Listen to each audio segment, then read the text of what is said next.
So I think that we'll go ahead. There probably will be other folks that join, but we'll just go ahead and get started with our agenda. So, we're in the 10th month, or excuse me, the 11th month of this journey together, right? Starting in July. Just want to thank you for continued engagement.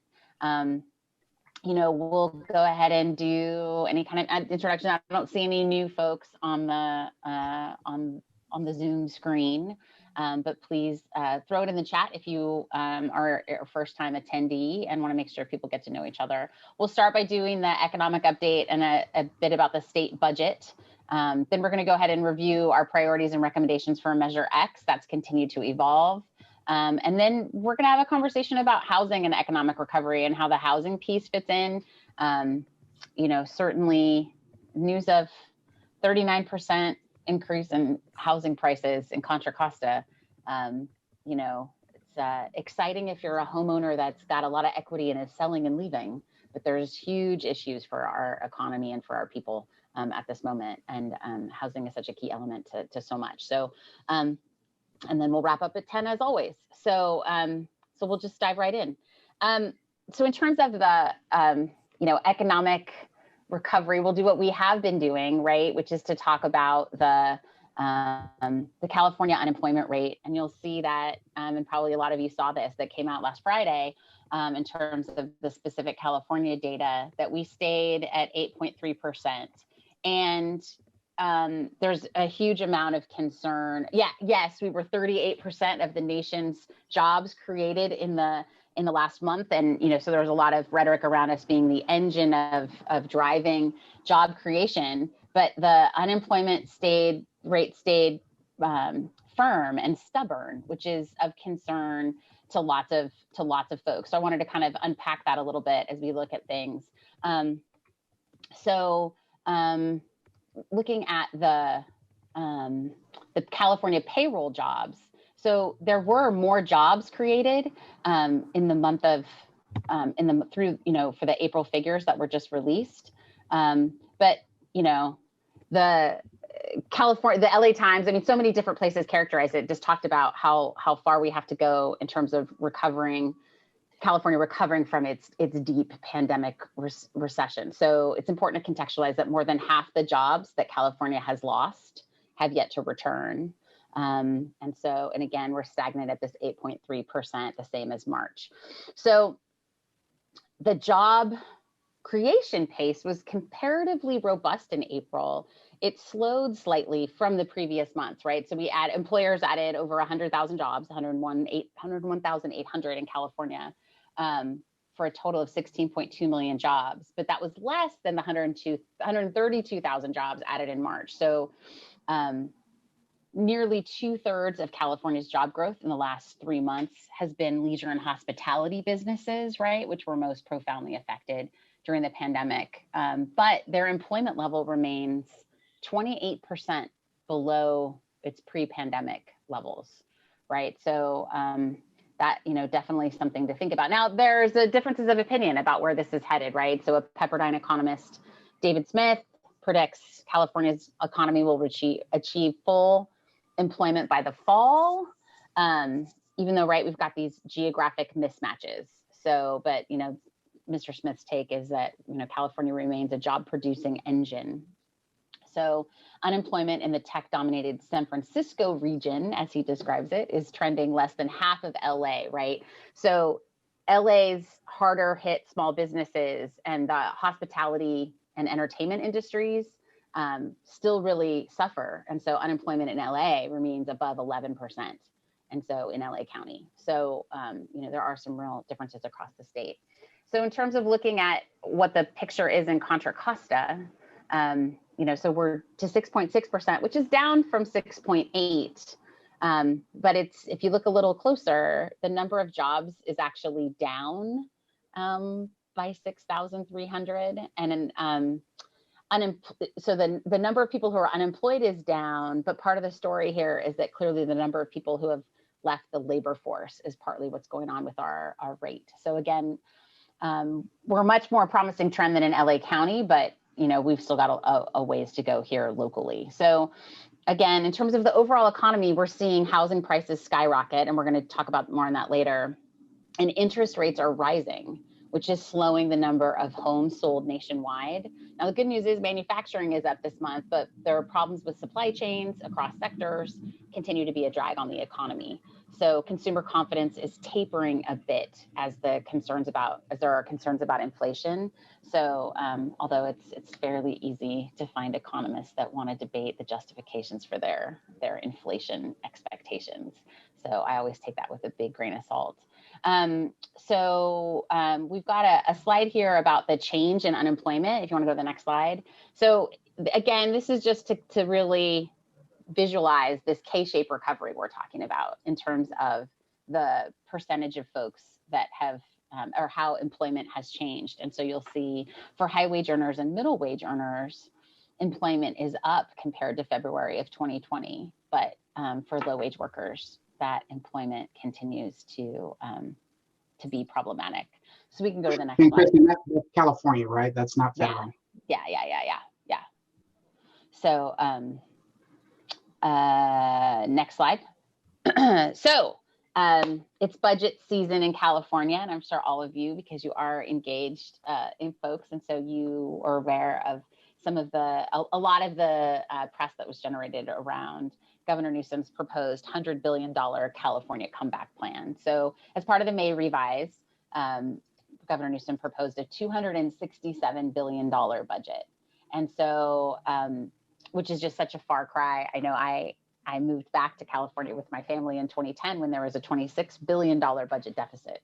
And so, that's just a huge delta. Now, the LAO is out this week talking about how potentially the governor can't afford all of these things that he's talking about. And so there's some concerns about that. This is also the time of year when I remind everybody that this is just the opening salvo, everything that was laid out, including, the $12 billion directly going back stimulus payments to individuals, the $12 billion for homeless funding, universal pre-K, grants for small businesses, funds for learning loss, right? That includes $20 billion to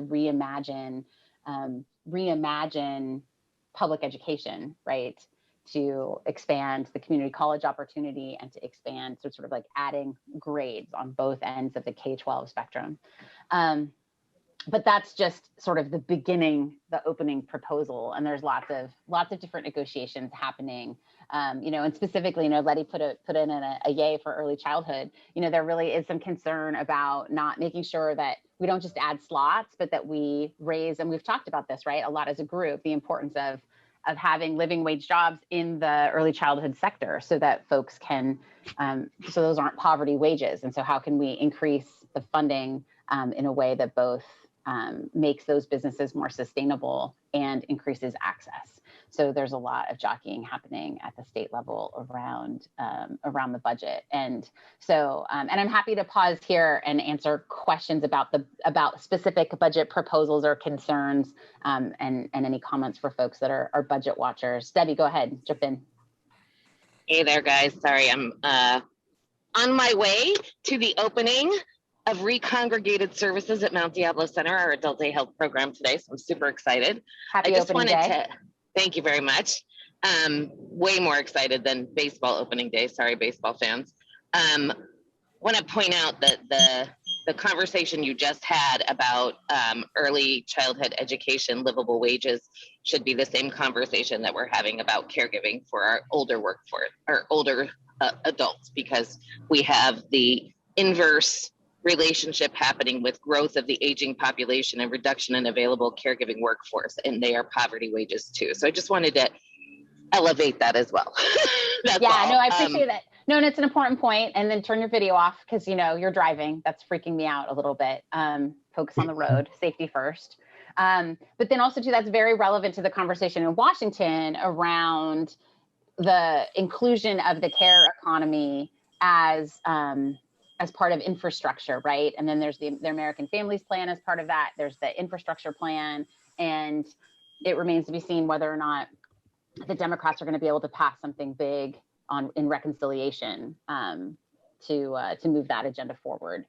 because the sort of this hope for a sort of under normal procedure, a bipartisan approach doesn't seem to be going anywhere. But anyway, Vic Baker, Dr. Baker, you have your hand up, sir. I did, and it's along the understanding of process, and maybe you can, or someone can explain how this works. So now that the governor said, hey, we want this $100 billion, we talk about preschools for 4-year-olds. That sounds like it's going to be a public option that doesn't exist today. So what's the next step on formalizing something like this and ensuring that it gets looked at, and where can we maybe participate and ensure that there's an equitable exchange of these funds getting to the people who actually need it, and not perhaps going to the private firms, the private preschool firms, and is allocated to those who truly need it in those low income areas. Yeah, well, so so it's a great question, and I definitely would invite Letty or others to jump in here on the point around the private providers versus public providers, right? So this proposal contemplates universal TK being implemented over the course of a number of years, a little bit at a time, into the K-12 system. There's a couple different dynamics at play that. If there's not universal agreement that the school districts are the best place for that expansion to happen. And I'll let others that know more, that are early childhood experts, weigh in on that. I happen to be a school board member for a high school district only. So just in terms of full disclosure, so we don't deal with the TK piece. But from a process standpoint, Vic, to get to your question, right? I mean, this is an assembly budget, Senate budget committee. They have to pass budgets that express the will of the legislature, and it's a negotiation with the governor, right? And so it's one of those things. If they deviate too much from his proposal, they risk a veto. But they have the prerogative as a co-equal branch government to put forth what they think is the best proposal. So we absolutely can weigh in as part of, right? So there's the budget committees haven't agreed. So there's subcommittees that roll up to the budget committee. And so I think it's sub 6 that deals with these issues. And then, so we can weigh in there, we can weigh in at the committee level, and we can then weigh in when it's before the whole body, right? And then they have to, if there's a difference of an assembly approach and a Senate approach, they have to reconcile those things. But the reason that budgets pass on time is that members of the legislature don't get paid if they go past the deadline, and so that's coming up here June 15th. So, but anyway, but I do want to welcome any comments. Then, so Letty, I don't know if you want to jump in here or others on this specific point or about the process point.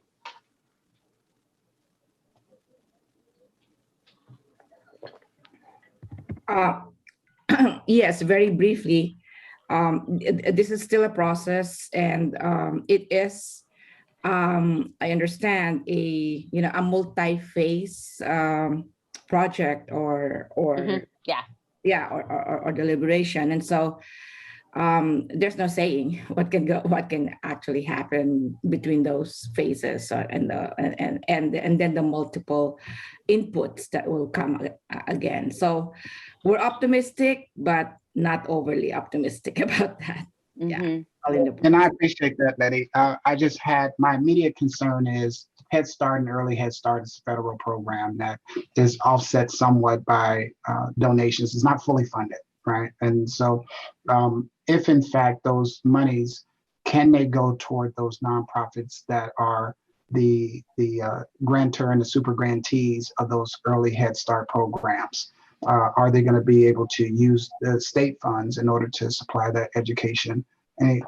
Or will it offset it, meaning that they receive less funds from the federal government, or will it add to it? That would be a question of mine. And of course, if this does fall into the K through 12 program, does that take away the few state funds that already go to the Head Start program and push that over to the K through 12, and which the federal funds that are supporting it now would not go to K through 12, right? Would not go to Head Start programs, but would also go to K through 12. So are we adversely affecting our Head Start and early Head Start programs with this funding for 4-year-olds. Yeah, certainly that's not the intention, but that's a great flag to raise, right? Because there's always unintended consequences. But yeah, no, we'll Right. dig into that and get an answer to that point. Right. That's right. And not even to get into too much detail. No. I figured there was, I wanted to understand the genesis of your question. So, okay, cool. Now, I don't know, remind me, team, if we have more slides on the budget here. We were just going to talk a little bit about the LAO's kind of reflections and some of the category areas. Yeah. So in terms of the, another piece of this, right? So to get to $100 billion, part of what the governor did was talk about 27 on the slide, $27 billion that came from the American Rescue Plan, right, which had $350 billion for state and local governments. And so the LAO has flagged, so it's important to understand all of these pieces in terms of what is temporary, what is temporary from the American Rescue Plan, and then what is available on an ongoing basis in the general fund. And right, if I were just going to sum up, it's really important to spend one-time money on one-time things. And so that is, and there is this, you'll note that there is $550 million in the Coronavirus Capital Projects Fund from the American Rescue Plan, which is a bit more flexible. But in a $267 billion budget, $550 million doesn't go very far. We'll go to the next slide. So, so the advice, right, from the LAO is to restore budget resilience and continue to add to reserves. There is just a fundamental concern that the amount of reserves is insufficient for the size of the budget. And so, and then flagging, right, a notable number of May revision proposals provide augmentations to new programs rather than making significant increases to existing safety net programs, right? And again, you can't spend one-time money in an ongoing way. So that's why that happened. And then they're trying to address many issues and might dilute the impact of the spending, right? For those of you who've known me a long time, I talk a lot about what do we get? We can talk about what we spend, but we don't have a good sense of what we get for it. And so then the LAO is flagging the need for more oversight and a mechanism to monitor spending. And so, and those all seem to be kind of apple pie things to think about. And you'll see the full comments on the governor's May revision on this link here that Mark just put into the chat. So,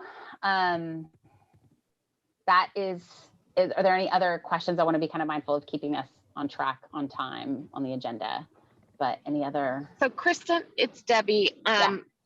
If you listen to the governor's year-long presentation about the budget, sorry, it was very long.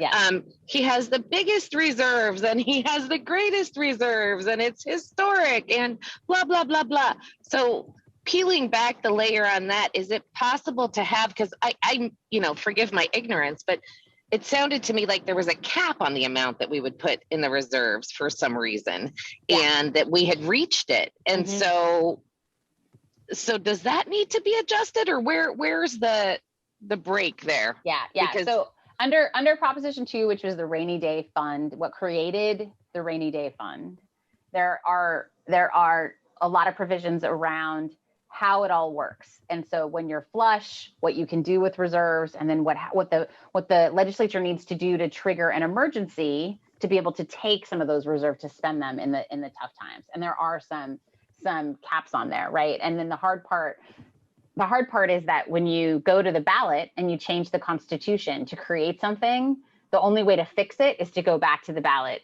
and create changes. Now, there are things that the legislature can do to pass to squirrel away more money, so to speak. But and then this is not what you raised, but another wrinkle in all of this is that there's a court case challenging the Taxpayers Association. Howard Jarvis is challenging the governor's proposal to use the rebates to Californians making $75,000 or less as a way to comply with hitting the GAN limit, right? Because there also is this provision in California law that if we get if we're overflowing with cash like we are in revenues, like we are this year, then we actually have to give it back to California taxpayers.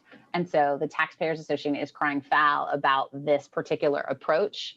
And so we just have to see how that plays out as well. So that's another wrinkle, is if, because there were some estimates that, one way to comply would be to send every Californian a check for 63 cents, right? Which isn't a great use of money either. And so, so that's another wrinkle in this here. But it's entirely possible that the scale of our state has gotten to a point where we need to think about the reserves in a different way. So it's a great question. I wish I had a better answer. That was a great answer, and I understand better. Oh, good. You. I'm glad. Yeah, and I was following the whole lawsuit, and I was curious. Does there have to be an injunction to stop it, or is it just going to happen and then the state gets sued and the state then has to pay in a different way? Do you know? Yeah, no, I think that they are seeking a preliminary injunction because they're, they're making the argument that there's irreparable harm if the state can go ahead and pass a budget, send out the checks, and not decide this issue. And so it's been on my list to kind of peek into the status of that litigation to find out what's going on.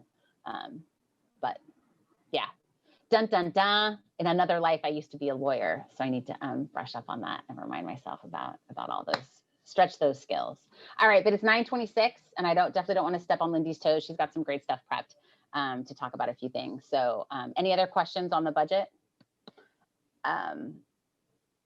Because it is entirely, if it's the consensus of the group that in terms of the things that we've identified that we want to support through Measure X, if we also want to make a similar argument to the state legislature around why these particular components of the budget would support a more equitable recovery, then we can absolutely weigh in at the state legislature on behalf of this group. I would support that for sure. Any objections, I should say? Would anybody object to us doing that? I definitely want to check in with my partners like Maura, Tamina. Do you have any qualms about us doing that as far as the county is concerned? Kristen, what all would you be weighing in on? The early childhood, housing, transportation, everything? Well, I think that's for us to decide. We can Right. talk about, we're not really talking about transportation, right, Lindy, in the Measure X space. And so maybe we'll put a pin in this particular conversation and we'll dive into the Measure X, review what's going on for Measure X. Lindy, does that make sense? And then I think if answer Patty's question.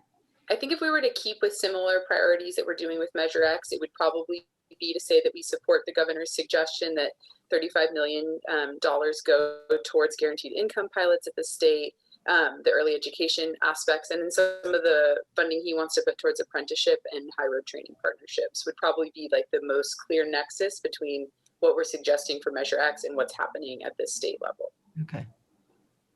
Yeah, so pretty targeted. Not the total $267 billion thing.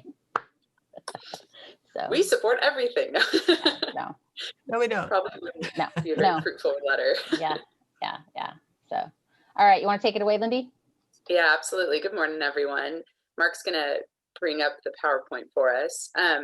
So last month we talked about our recommendations for Measure X, and for the most part, I think that everyone was pretty supportive and open to the suggestions that had kind of come out of conversations here, and that we had tried to kind of simplify and make actionable.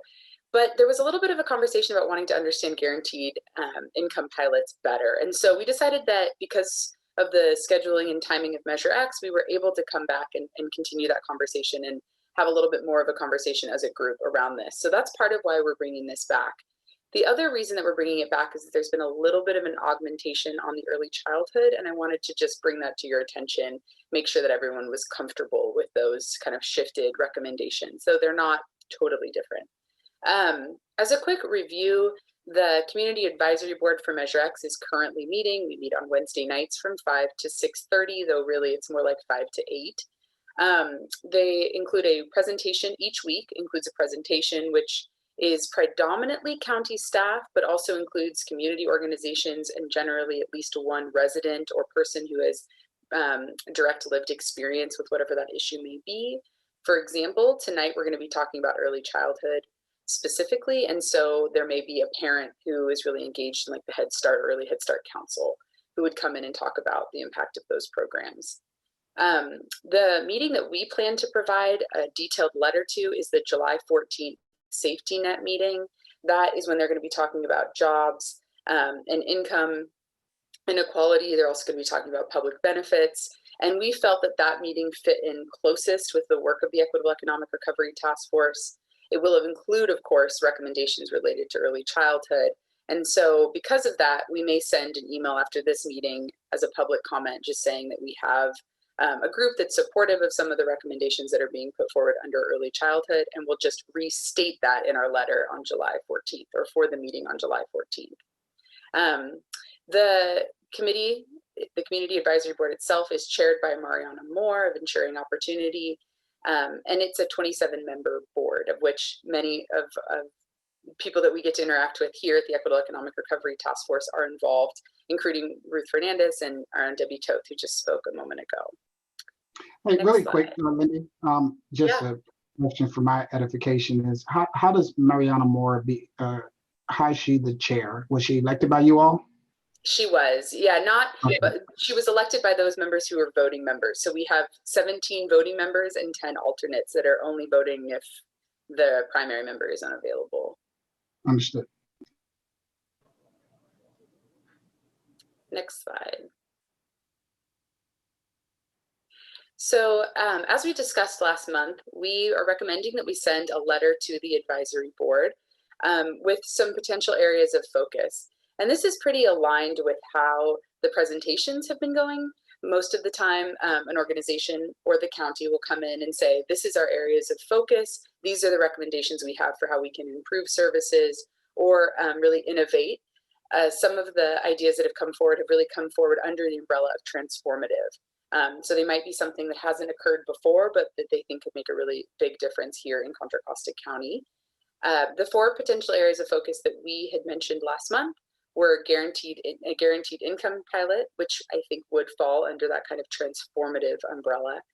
And then early education. And I wanted to quickly talk about this early education focus, because before we had really concentrated on increasing slots, for increasing access for children to childcare. And we're still going to make that recommendation. It aligns with what the county themselves are recommending in partnership with a lot of their early childhood providers and partners, including First Five and Cocoa Kids. So thanks, Letty, for being here. And so we are supporting the recommendation that they're putting forward. And the recommendation they're putting forward is to increase access by really providing more subsidies for those who are kind of in that missing middle, who might not qualify for kind of the lowest subsidy, but who are still highly impacted by the cost of childcare and who may not be choosing to put their children in childcare or preschool because of the cost. This would kind of fill that gap a little bit, and also increase the amount of people who are able to access Head Start, Early Head Start, or community childcare. The thing that I wanted to add, and that I'm very interested to hear your feedback on, is that there's also a recommendation being put forward by our partners in early childhood education to provide incentive grants for professional development. Supposedly, and this is what they're hearing from providers, the biggest barrier to furthering education for a lot of providers is the cost. And so these incentive grants would help to lower that cost and give providers the opportunity to achieve an AA or a BA, which would also move them up in the pay scale within the county structure, and then likely within a lot of community providers as well. So next slide. The other areas haven't changed. These are 2 that we talked about last month. Economic development, specifically technical assistance through very small businesses, and workforce development, which would be technical assistance and support for companies and organizations to create paid internships, and the expansion of the Contra Costa County paid internship programs, specifically programs like the Health Careers Pathway program, which is both a really good model for equity and is also something that concentrates on a need area that has been identified in Contra Costa County, which is healthcare and healthcare career pathways. So I'm going to take a moment here and just ask if anyone has any questions about that early childhood piece. It looks like Dr. Vic Baker has raised his hand. If you have questions about the guaranteed income pilot, I ask that you just wait, because we are going to have a little bit more of a robust conversation about that, and we have a few more slides after this one. Vic, did you want to chime in? I did. Just had a question. Is there a are we distinguishing between childcare and early education? That's a good question. I certainly think that we could. And in our letter, we, if that's something that is the will of the group, I'm happy to try to find the right wording for that. From my reading of what's being put forward in this recommendation, and Tamina, you might be able to chime in on this if you've read it as well, but I believe that it's not being necessarily deciphered in this recommendation around providing more subsidies.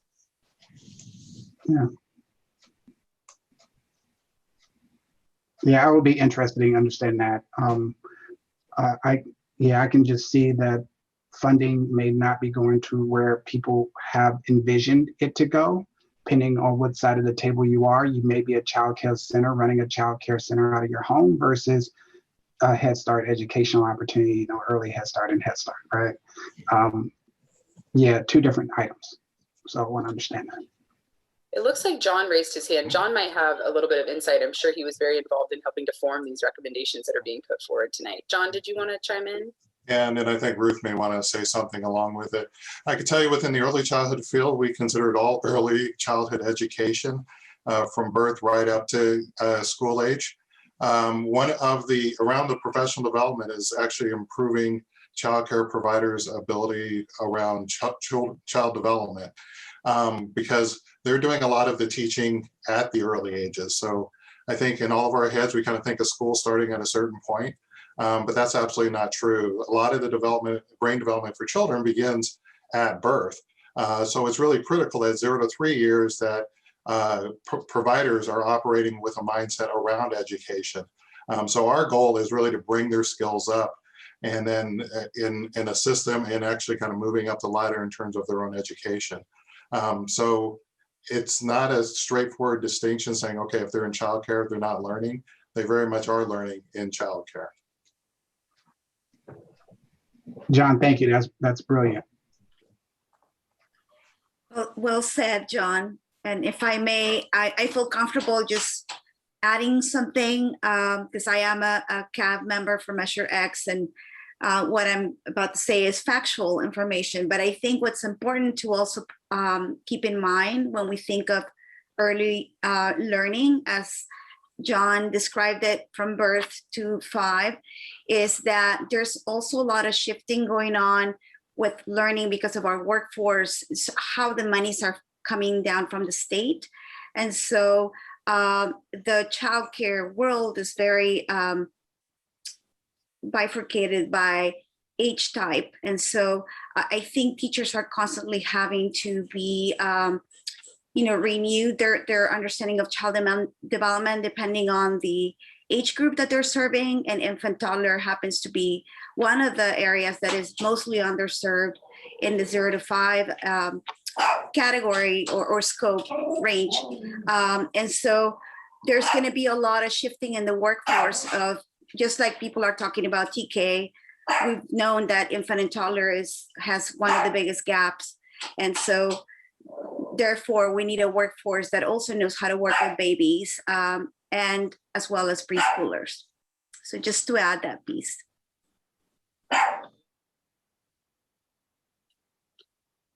Thank you, John and Ruth. I appreciate the opportunity to get to hear from both of you. And Dr. Vic Baker, I'm guessing that did you have any further follow-up questions to that, or did that kind of answer your question? No, that helps a great deal. I think John, in the way that he explained it, says if we start from 0 to, from birth, and we're trying to educate those child care providers, just people who, for lack of a better word, are babysitters to take care of kids while we're at work, to be to build their acumen and actually doing some education as part of that curriculum, or building a curriculum as part of their childcare. That helps me to greater understand. However, I do think that there needs to be we need to distinguish between child care, early education, and, to John's point, that merging of that, whatever that may be called, and make sure we able to effectively write that in whatever we're going to be presenting. So we know those distinguishing marks. That's all. That's kind of what I would ask you to bring back to the Measure X committee. Okay, thank you. I appreciate that feedback. Okay, well, thank you. I think that's helpful. Please feel free to email me after this if you want to continue to have conversation about the wording of that. But I think if everyone could just kind of nod their head if they're comfortable with this, including that professional and development part in our recommendations and supporting that. I'm seeing a lot of head nods, so it looks like we have a general consensus that we can add that to our previously agreed upon early education supports. Okay, Mark, you want to restart the slideshow? Thank you. So let's talk a little bit about guaranteed income pilots. The guaranteed income pilot that I want to really highlight right now, and that many of you are probably most familiar with, it happened in Stockton under the term SEED. That was the title of the program. It stands for the Stockton Economic Empowerment Demonstration. And most of the time, this is talked about in the news as a City of Stockton initiative, but it was actually funded through philanthropic dollars and just highly supported by Mayor Michael Tubbs, who was the former mayor of Stockton. And there are some preliminary results that we're able to look at from what occurred during during SEED, during this demonstration. And I think it's really helpful to try to understand both what they were looking at as indicators and what those indicators showed. And so one of those were whether or not people who were receiving this $500 in guaranteed income each month felt that they had the ability to deal with an emergency, and how the ability to deal with that emergency might have impacted their life. And so you can see here that after 1 year, there was a pretty substantial improvement in the 500 group in their feeling that they had an emergency expense fund. And from a qualitative standpoint, a lot of people spoke to how this helped them both with maybe a car breaking down or an unexpected expense such as children's shoes. Being able to have this money made them feel like they were in a more secure space. And as we'll talk a little bit later, that security seemed to actually encourage them to take on new risks and new opportunities. This circle graph on the right-hand side just gives you a little bit of a breakdown about where most of the funds went, that extra $500 that was provided to those in the pilot. And as you can see, most of it was spent on essentials, food being the primary one. Next slide. So one of the things about guaranteed income pilots that tends to get brought up as a potential concern is that it will decrease entrance into the workforce. And there was some pilots that occurred in the 1960s and 70s that did find that for some members, it did decrease their entry into the workforce, or didn't necessarily encourage them to enter the workforce. But some have analyzed that data since and found that what it really showed is that it often provided people with the ability to go to school. And so for some that didn't enter the workforce, what they did instead was pursued education, where without that guaranteed income may not have been able to do so. And because of how the study maybe was conducted at that time, didn't necessarily follow them long enough to see the long-term implications of that guaranteed income. So nonetheless, it has been brought up as a concern since those studies. And so the SEED analyzed, well, what was the impact in this group? And they found that with those who received the guaranteed income, there was actually a slightly larger shift towards full-time employment. And the qualitative data found that for many people, they felt like they were more able to take a risk, perhaps do an internship or jump to a new job or pursue some education because they felt like they were in a more financially secure space during the time that the pilot was occurring. So I think it's kind of highlighted here. It says the scale of risk-taking was curtailed. So I just think that this is somewhat of a helpful slide, both to know that it's something that's being looked at in the pilots, being kind of examined closely, but also because it speaks to whether or not people felt like this income really made it so that they didn't have to enter the workforce, or limited their comfortability re-entering the workforce, or if it actually had the opposite effect and made them feel more willing and interested in taking new risks and re-entering the workforce if they had been out of the workforce. Next slide. So guaranteed income is not a new concept in the United States, and not globally either, but it's certainly something that's getting a lot of attention right now. And so in the United States, and this is actually a pretty famous quote from Martin Luther King, but Michael Tubbs highlighted it when we met with him at our half-day convening as something that really influenced him to look closer at guaranteed income. And that quote is, "I'm now convinced that the simplest approach to improve is the most revolutionary, the guaranteed annual income." So this was a concept that Martin Luther King kind of supported later in his life. During the Nixon administration, there was also an exploration of this under the Nixon Family Assistance Plan. It didn't end up moving forward, and there's a lot of kind of interesting political history behind why that is. But it just shows that during that time, there was actually a lot of support, interestingly bipartisan support, for exploring a guaranteed income or a guaranteed income pilot. I also wanted to bring up the Alaska Permanent Fund because it is an interesting source of income that not a lot of people outside of Alaska are familiar with. But in Alaska, you do get a check from the government. That check varies every year, so it's not quite as reliable as a guaranteed income pilot, but it does provide some financial assistance to citizens in Alaska. Now, I wanted to also talk a little bit about where does this sit today. SEED as a project got a lot of attention and a lot of support, and there's a whole coalition of mayors for guaranteed income that have continued to explore this concept and look closely at what was successful from the SEED project. There's also the Oakland Resilient Families Project, and in LA, there's a similar basic income guaranteed pilot project that they are launching.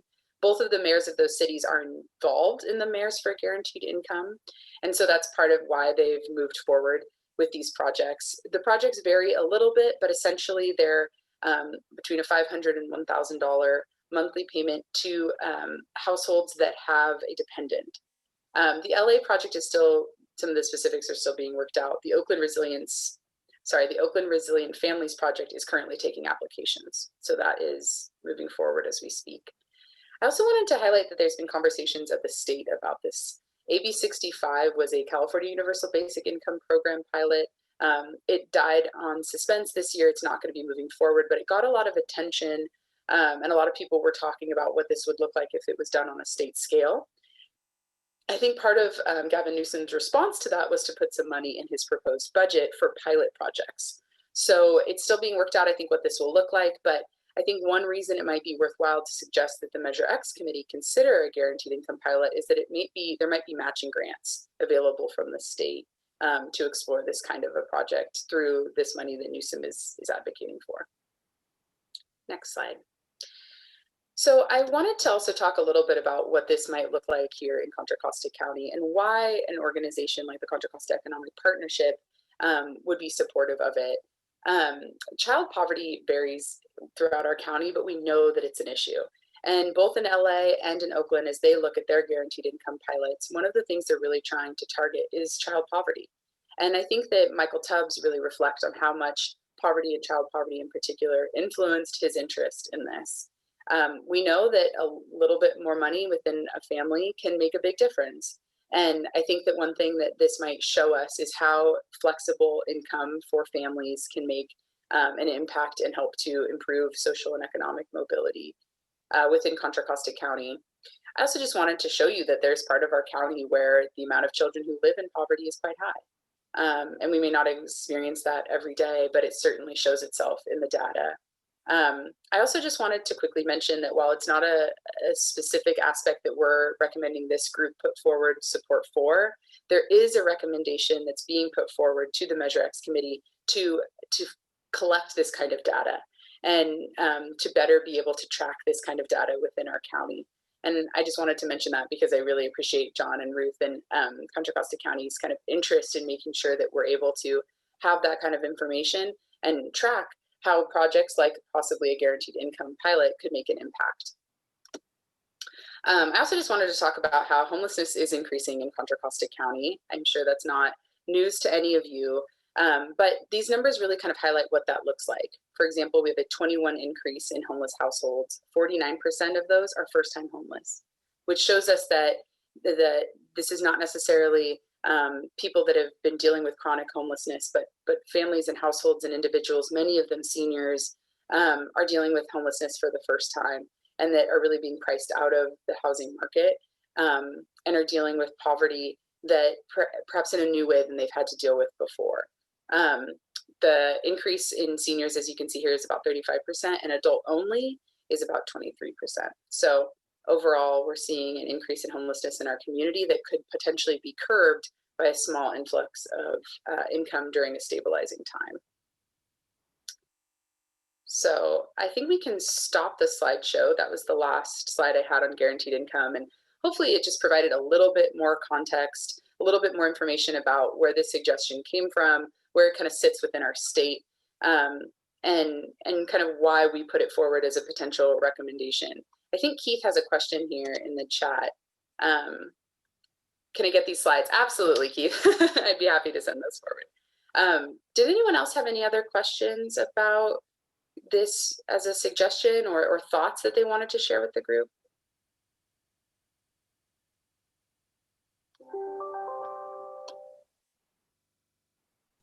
I'm looking forward to seeing the slides, Lindy. I'm sorry I missed quite a big chunk of your presentation because I was running around violating our laws and hugging the participants that are here and bawling my eyes out. I can't tell you what it's like to see them here again. I would like to point out that on the homeless numbers, I just want to share with this group because I feel like we don't think about it. When we look at the statistics of seniors and homelessness, you talked about first-time homelessness with seniors.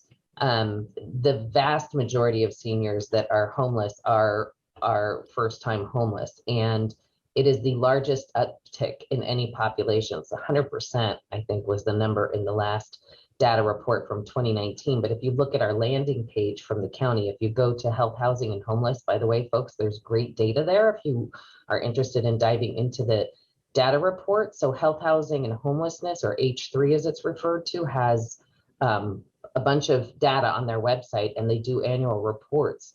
If you go to the landing page, it covers a whole bunch of information and doesn't mention seniors. That's the largest growing segment of homeless population. So there's some really embedded ageism in our just natural system. And I just pointed out because we talk about equity, and we somehow leave ageism and ableism out of that, or people with disabilities and elders. So I just want to ask the group to keep that in the thinking process. So thank you.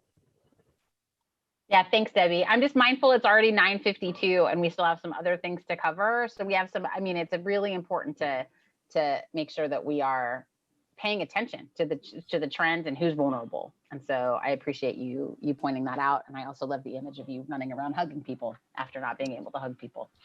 So let's move on and let's talk about the housing piece then, as we gear up for thinking about what the next chapter of work of this group and this effort might look like. So I hope you had a chance to take a sip of water. Go, Lindy.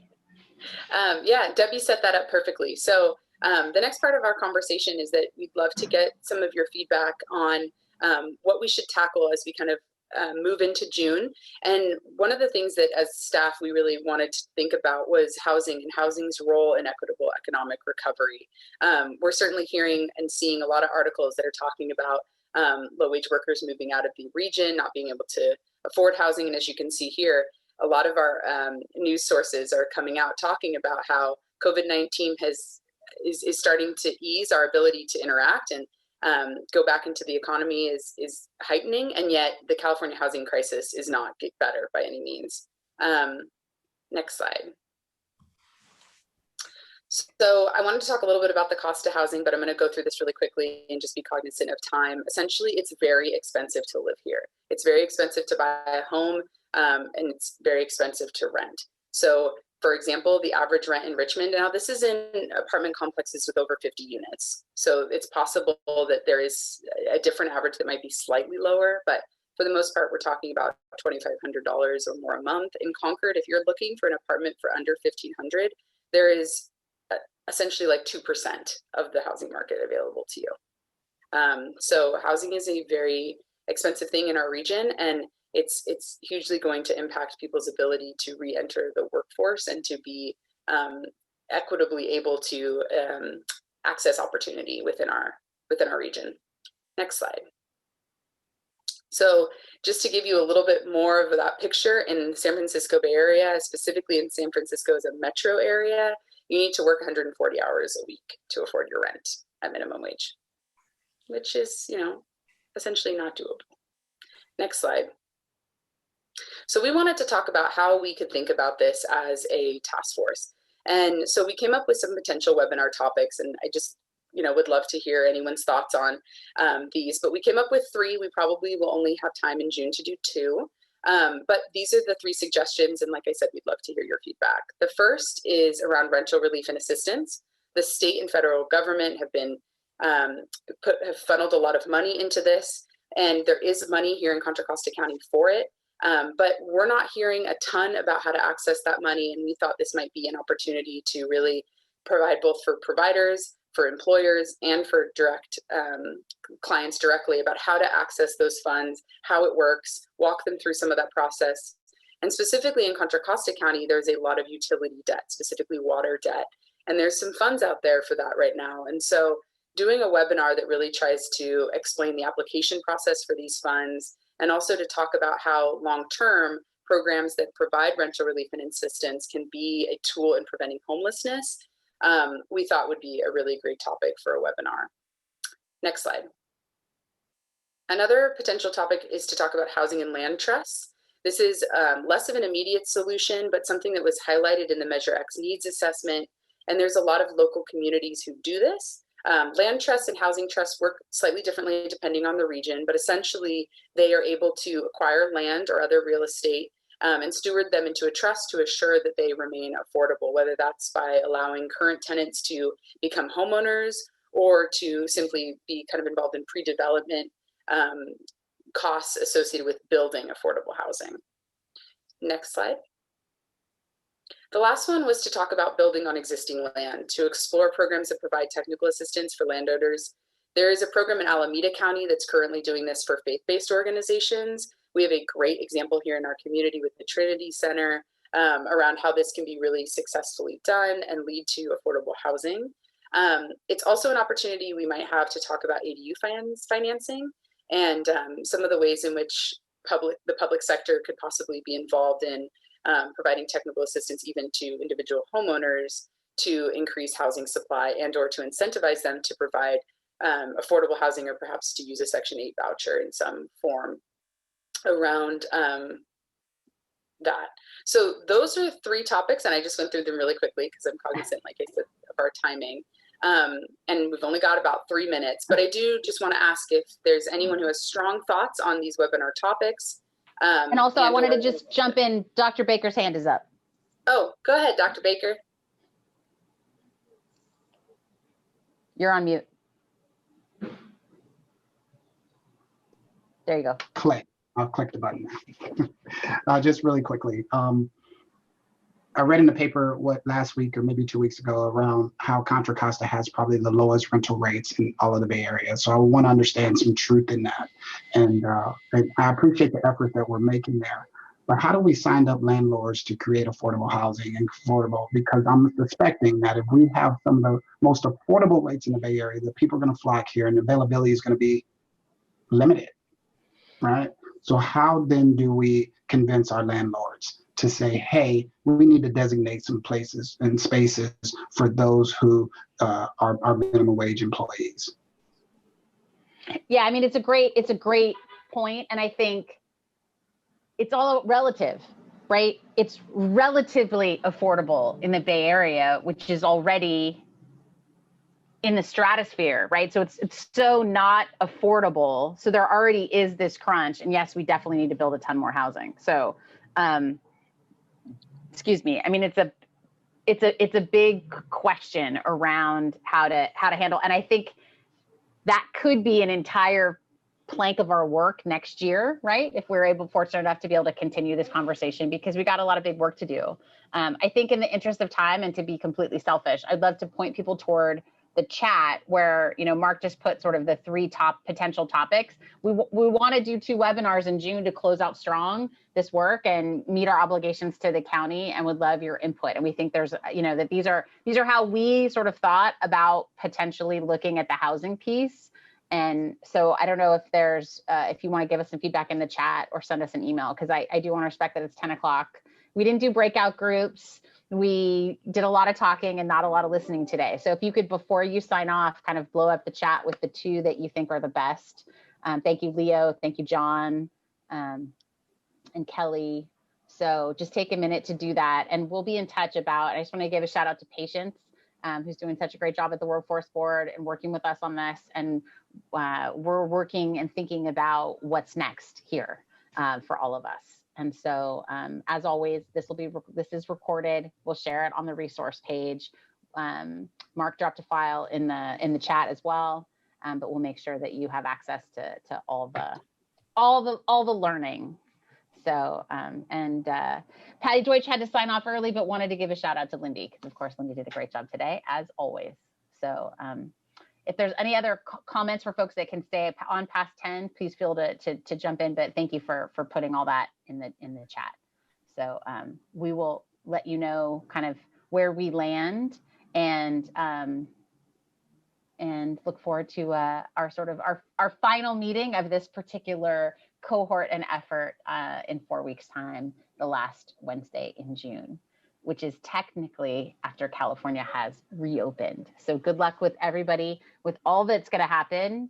I know my kids will be fully vaccinated by then, right? They got 1 dose in. As a mom of a 15-year-old and a 12-year-old, there's so much stuff happening. So good luck to everybody, and thanks for being here. Thanks, We're everybody. adjourned. Thank you.